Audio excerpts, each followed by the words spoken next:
கொண்டிருக்கிற இந்த ராத்திரி வேளையில என் இயேசு உன்னை தேடி வந்திருக்கிறார். உன் இல்லத்தை தேடி வந்திருக்கிறார். உன்னை தேடி வந்திருக்கிறார்.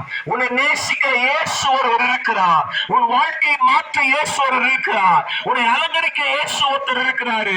இன்னைக்கு உன் வாழ்க்கை நிச்சயமா மாறும். நான் சொல்ல முடியும்.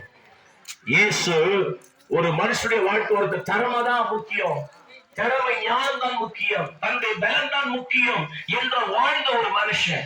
ஊர்லயே பெரிய ஆளா இருந்தான். தன் திறமைய தன் பலத்தை அவன் நம்பிக்கிட்டு இருந்தான். ஒரு நாள் தன்னுடைய வாழ்க்கையில ஒரு வியாதி வந்தது. அந்த வியாதி அவனை மிகவும் வாட்டினது. அந்த வியாதியை திறமையினால, ஞானத்தினால, பலத்தினால அல்லது உணவினால இதெல்லாம் வென்று விடலாம் நினைச்சான். ஆனா முடியல. வியாதி பெருக ஆரம்பிச்சது.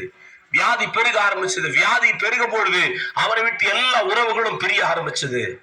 அவனை விட்டு உறவுகள் பிரிய ஆரம்பிச்ச உடனே அவன் அந்த வாழ்க்கையை குறித்து விரக்தி அட ஆரம்பிச்சான்.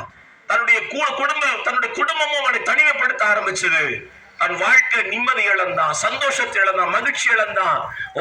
தன்னிடத்துல பணம் இருக்கும் போதெல்லாம் ஒரு நாள் நல்ல நண்பர்களா வந்து சாப்பிட்டாங்களே, அவங்கெல்லாம் வந்து அவன் எப்படி இருக்கிறான்னு கூட கேட்கல. அவன் சூழ்நிலை ரொம்ப மோசமாச்சு. என்ன பண்றதுன்னு தெரியல.